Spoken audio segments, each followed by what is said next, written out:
Hello and welcome to the Lord's Kitchen. This is my video disclaimer.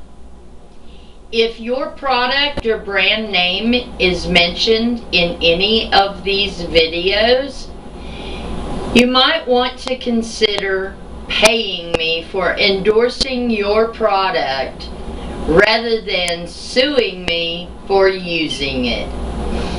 For those of you that have to watch this before each recipe, I humbly apologize. I hope you enjoy the recipe.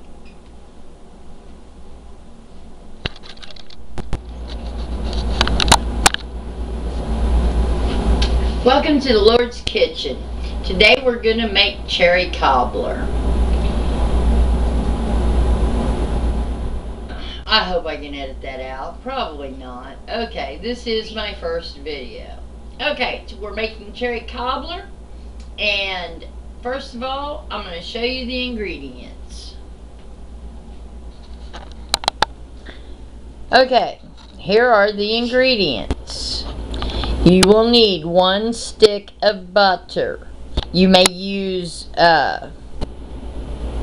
margarine or real butter. I use real butter. I use salted real butter. You need 1 stick of it. That is the equivalent of 1 cup. You will need 2 teaspoons of baking powder. Okay. You will need 1 cup of flour. That is 1 cup of sifted flour.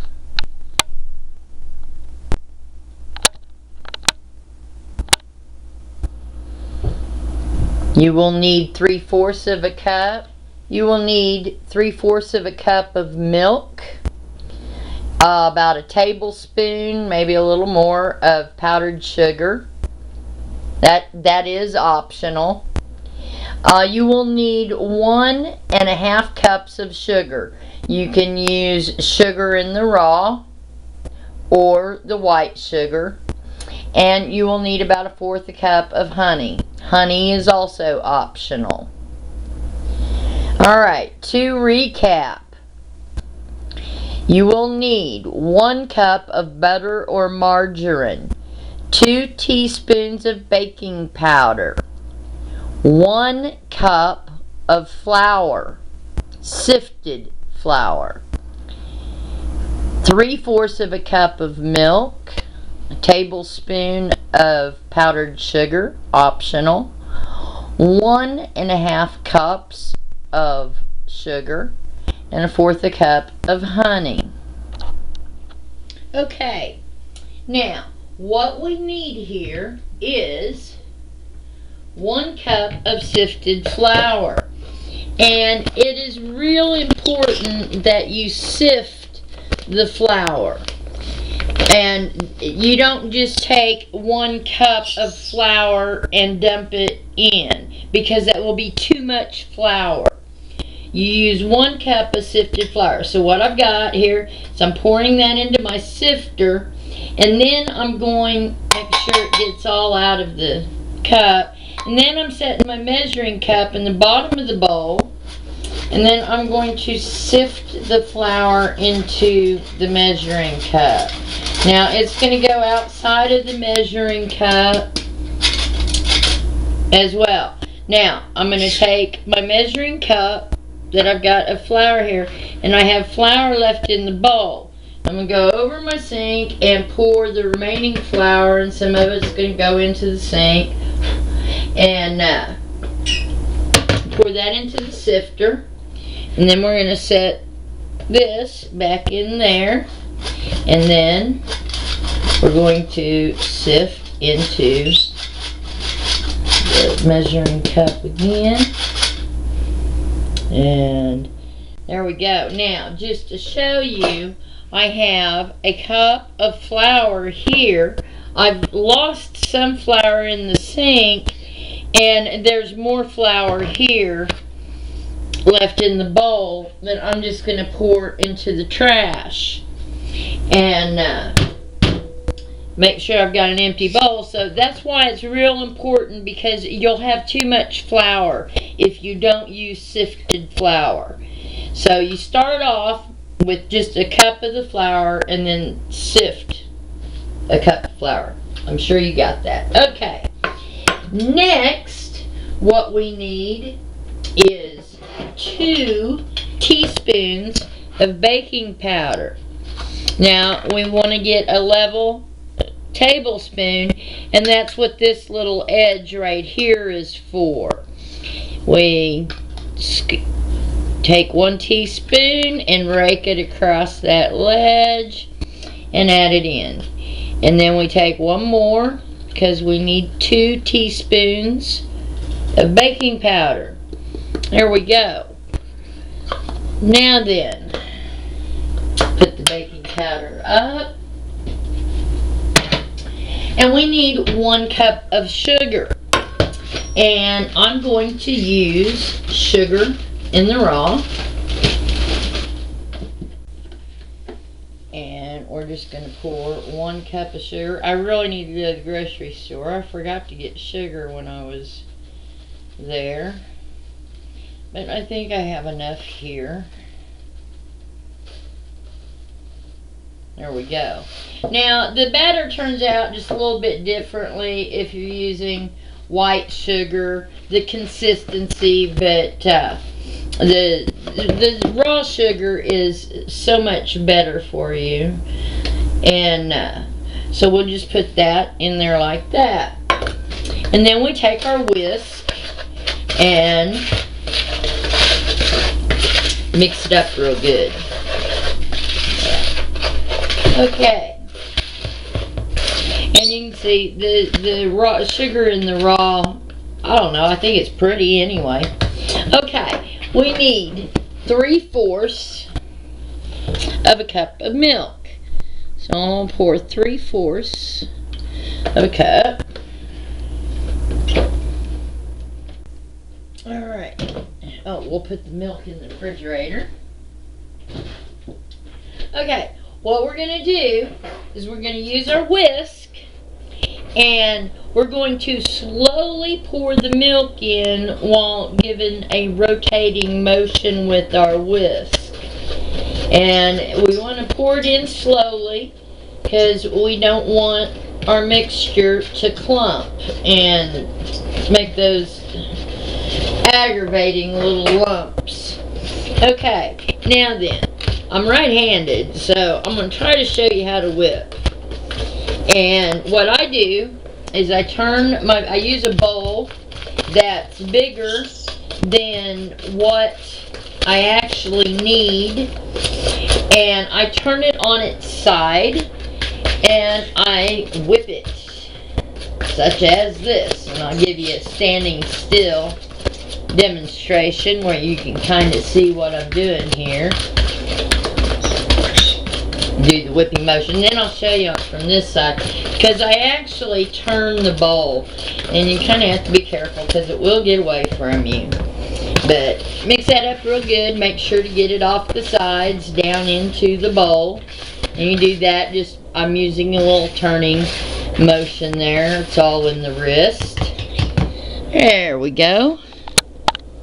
Okay, now then, move the flour out of the way so you can see this. What you do is you pick the bowl up and drop it on the counter a few times. And then you spin the bowl.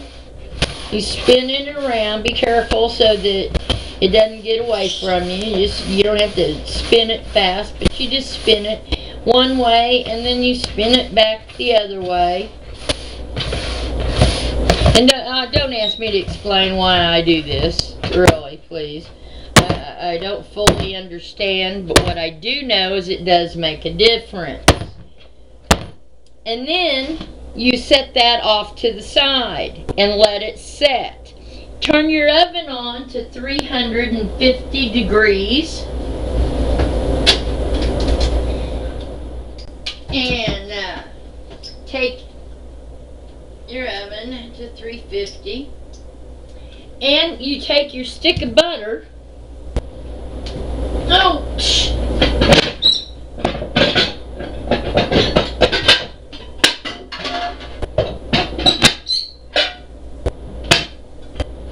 Okay, and you take your stick of butter and the dish you're going to make your cobbler in. The ideal pan to make the cobbler in is a 9 by 13 inch glass pan. However, I'm going to use this one. And unwrap your butter. And you're going to put the butter into the center of the dish. And then you're going to stick it in the oven and let it melt. Now you want to really watch this because you do not want your butter to burn. We do not want to burn the butter. So we leave it in just a couple of minutes and let that melt.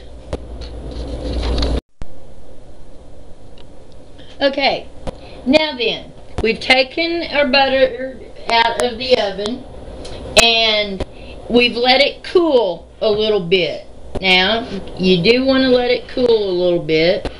You don't want to do this right after it. Just maybe let it cool for about 5 minutes. But you don't want the butter to solidify, so you don't want to let it cool too much.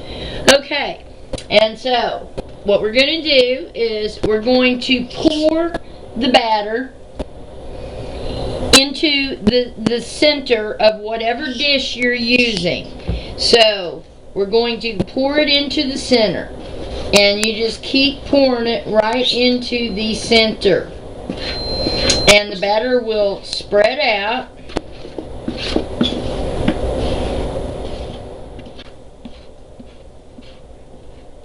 It's important to make sure that you just pour it right into the center. Where you start pouring is where you finish the pouring. That's where it just stays the whole time. And you just let the batter spread out on its own. Okay. There we go. I'll let that fill up with water. Okay. Now then, what I'm going to do here is you can see here around where the batter hasn't quite made it to the edges, and I have a wooden spatula. You can probably use a rubber one. Or you could use the back of a large spoon to do this. And what I'm doing is I'm just gently moving the batter up to the edge. You don't want the butter to spill over the top into your little pancake thing here, whatever you call it, into your batter. You don't want the butter to spill over, but you do want it to get to the edges. And it doesn't have to be perfect. It doesn't have to be all the way up to the edges. Because next, what you're going to do is you're going to have a large spoon and your can of cherry pie filling. And we're going to set this not on the edge, but just away from the edge. And you spoon it on carefully. And as you do, it'll finish pushing the edges up to the edge of your pan. And you just kind of do that all the way around, just by the spoonfuls. And as I said, you just want to do it carefully. You don't want to plop the cherries in. You just want them to kind of slide off the spoon onto the batter.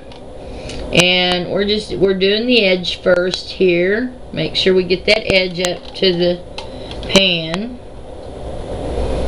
There we go. And you just make a complete circle like that. And then we fill in the center.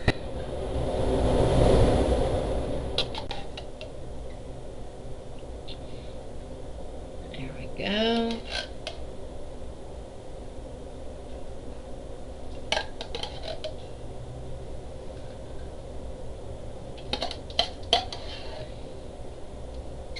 Now, it reminds me of it.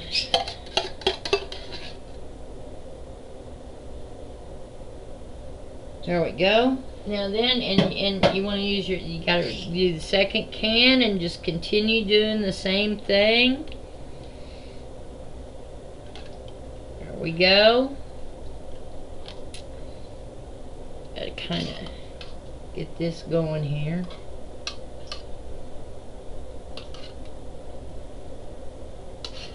Ooh.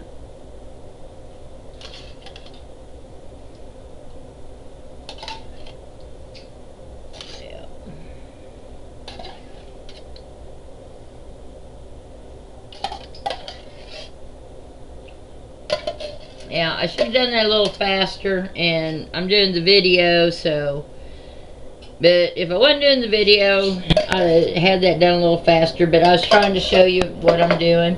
And then you take this and you set it in the center of the oven at 350 degrees for 30 minutes. And in 30 minutes you check it and make sure the crust has come up over it and it's browned. You want to make sure that it doesn't get burned on the edges.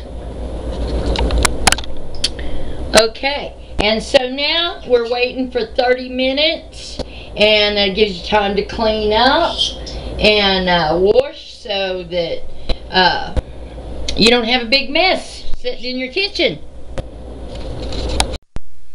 Now, for the final touch, I've brought this out of the oven, and we're going to do the powdered sugar.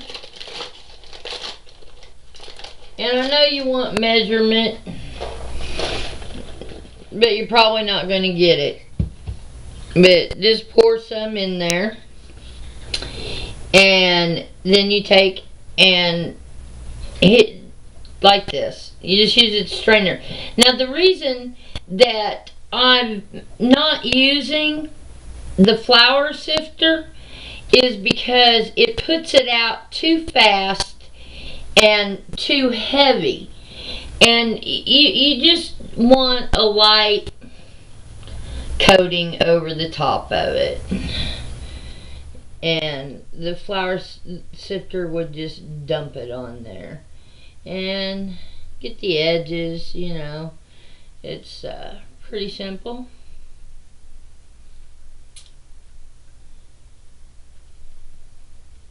And I got a little spillover. I must have missed it when I stuck it in the oven, but I have a little plastic spatula, and I'm going to, because it's got a little cutter, it's actually a pretty nifty little tool. However, I'm going to have to, well, forget it. I made a mess. There we go. But it's still a very nice looking cobbler. And I'll give you an aerial view of it. And here we have the aerial view of the cobbler. So, there you go. And it is very, very good. And I hope you enjoy. And if you make this and it does taste really, really good to you, then please leave a comment and let me know if you enjoyed it or not. And in the future, I will have variations. I have some real fresh fruit, cherries, not canned, that I'm going to show you how to prepare for cobbler.